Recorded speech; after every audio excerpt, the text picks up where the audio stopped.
ഹുവാവയുടെ Huawei Nova 11 SE എന്ന പുതിയൊരു smart phone launch ചെയ്തിട്ടുണ്ട്. ഈ ഒരു വീഡിയോയിൽ നമ്മൾ നോക്കാൻ പോകുന്നത് ഹുവാവെ നോവ 11 SE എന്ന സ്മാർട്ട് ഫോണിനെ പറ്റിയിട്ടാണ്. ആദ്യം നമ്മൾ ഫീച്ചേഴ്സും കാര്യങ്ങളൊക്കെ നോക്കുകയാണെന്നുണ്ടെങ്കിൽ ഡിസ്പ്ലേയുടെ കാര്യത്തിൽ ഹുവാവെ നോവ 11 SEയിൽ 6.6 ഇഞ്ചിൻ്റെ ഫുൾ HD+ ഡിസ്പ്ലേ കൊടുത്തിട്ടുണ്ട്. OLED പാനലും കാര്യങ്ങളൊക്കെ ഇതിൽ വരുന്നുണ്ട്. പിന്നെ ഫ്ലാറ്റ് ആയിട്ടുള്ള ഡിസ്പ്ലേ ആണ് കൊടുത്തിരിക്കുന്നത്. പഞ്ചോൾ ഡിസൈൻ ഇതിൽ വരുന്നുണ്ട്. പഞ്ചോൾ വരുന്ന ടോപ്പ് സെൻറ്റർ ഭാഗത്തായിട്ടാണ്. 10 ബിറ്റ് ഡിസ്പ്ലേ ഒക്കെ ഇതിൽ കൊടുത്തിട്ടുണ്ട്. അതുപോലെ തന്നെ ഏകദേശം 91.85% സ്ക്രീൻ ടു ബോഡി റേഷ്യോ ഈ ഫോണിൽ വരുന്നുണ്ട്. ഈ ഒരു ഫോണിൻ്റെ ഡിസ്പ്ലേയിൽ 90 Hz റിഫ്രഷ് റേറ്റാണ് സപ്പോർട്ട് ചെയ്യുന്നത്.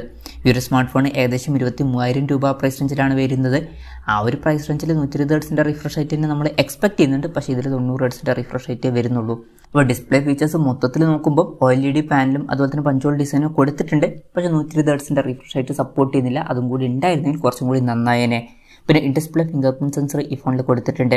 ഫോണിൻ്റെ വെയിറ്റ് വരുന്നത് 186 gram ആണ്. തിക്നെസ് വരുന്നത് 7.39 mm ആണ്. പിന്നെ ഈ ഫോണിൻ്റെ ഗ്രീന്, വൈറ്റ്, ബ്ലാക്ക് എന്നീ കളർ വേരിയൻസ് ആണ് ഇപ്പോൾ ലോഞ്ച് ചെയ്തിരിക്കുന്നത്.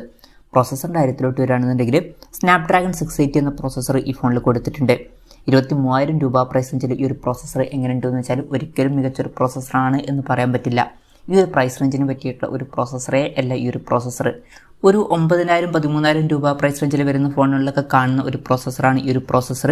അപ്പം ഈ ഒരു പ്രൈസ് റേഞ്ചിൽ പ്രോസസ്സർ ശരിക്കും നിരാശപ്പെടുത്തി എന്ന് പറയേണ്ടി വരും. പിന്നെ എടുത്തു പറയേണ്ട മറ്റൊരു കാര്യം 5G സപ്പോർട്ട് വരുന്നില്ല. ഈ ഒരു പ്രൈസ് റേഞ്ചിലൊക്കെ ഇപ്പം 5G സപ്പോർട്ട് കാര്യങ്ങളൊക്കെ എക്സ്പെക്ട് ചെയ്യുന്നുണ്ട്. പക്ഷേ ഹുവാവയുടെ ഫോണാണ്, അതുകൊണ്ട് തന്നെ 5Gക്കൊക്കെ പല റെസ്ട്രിക്ഷൻസും കാര്യങ്ങളൊക്കെ ഉണ്ട്. മറ്റ് ബ്രാൻഡുകളെ പോലെ എല്ലാം അവർക്ക് യൂസ് ചെയ്യാൻ കഴിഞ്ഞോളണം എന്നില്ല. മേ ബി അതുകൊണ്ടായിരിക്കണം ഈ ഒരു പ്രോസസ്സർ ഈ ഫോണിൽ കൊടുത്തിട്ടുള്ളത്. എന്തായാലും ഇതിൽ മാക്സിമം 4G സപ്പോർട്ടേ വരുന്നുള്ളൂ. ഈ ഒരു ഫോണിൽ 8GB റാമും 256GB ഇൻറ്റേർണലുമായിട്ട് വരുന്ന വെർഷനും 8GB റാമും 512GB ഇൻറ്റേർണലുമായിട്ട് വരുന്ന ഒരു വെർഷനും വരുന്നുണ്ട്. NFC എന്നുള്ള ഫീച്ചർ സപ്പോർട്ട് ചെയ്യുന്നുണ്ട്. പിന്നെ ഹാർമണി OS സോഫ്റ്റ്വെയർ ആണ് ഈ ഫോണിൽ വരുന്നത്. ക്യാമറയുടെ കാര്യം പറയുകയാണെന്നുണ്ടെങ്കിൽ ഫോണിൻ്റെ പിന്നിൽ ട്രിപ്പിൾ ക്യാമറ സെറ്റപ്പ് കൊടുത്തിട്ടുണ്ട്. 108 MP f1.9 അപ്പേഴ്സിൽ വരുന്ന മെയിൻ ക്യാമറ സെൻസറാണ് ഈ ഫോണിൽ വരുന്നത്.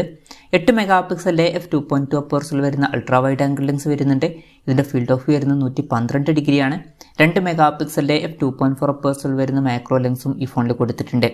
പിന്നെ ഫ്രണ്ടിൽ 32 MP f2.45 അപ്പേഴ്സിൽ വരുന്ന സെൽഫി ക്യാമറയും വരുന്നുണ്ട്. ഇനി ബാറ്ററിയുടെ കാര്യം പറയുകയാണെന്നുണ്ടെങ്കിൽ 4500 mAh ബാറ്ററിയാണ് കൊടുത്തിരിക്കുന്നത്. 66 വാട്ടിൻ്റെ ഫാസ്റ്റ് ചാർജ് സപ്പോർട്ട് ചെയ്യുന്നുണ്ട്. Type C ചാർജിംഗ് പോർട്ടും ഇതിൽ വരുന്നുണ്ട്. അപ്പോൾ തിരക്കേടില്ലാത്തൊരു ബാറ്ററി സെറ്റപ്പും ഇതിൽ കൊടുത്തിട്ടുണ്ട് എന്ന് പറയാവുന്നതാണ്. അപ്പം ഇതൊക്കെയാണ് ഫീച്ചേഴ്സിനെ പറ്റി പറയാനുള്ള കാര്യങ്ങൾ. പിന്നെ ഈ ഒരു സ്മാർട്ട് ഫോൺ ഇപ്പം ഇന്ത്യൻ മാർക്കറ്റിലൊന്നും ലോഞ്ച് ചെയ്തിട്ടില്ല. ഇപ്പോൾ ചൈനീസ് മാർക്കറ്റിലാണ് ഈ ഫോൺ ലോഞ്ച് ചെയ്തിരിക്കുന്നത്. ചൈനീസ് മാർക്കറ്റിൽ ഈ ഫോൺ ലോഞ്ച് ചെയ്തിരിക്കുന്നത് 1999 yuan എന്ന പ്രൈസിങ്ങിലാണ്. അതായത് 23,000 രൂപ പ്രൈസ് റേഞ്ചിൽ. ആ ഒരു പ്രൈസ് റേഞ്ചിൽ ഈ പറഞ്ഞിട്ടുള്ള ഫീച്ചേഴ്സ് എങ്ങനെയുണ്ടെന്ന് വെച്ചാൽ അത്ര ബെസ്റ്റാണ് എന്ന് പറയാൻ പറ്റില്ല.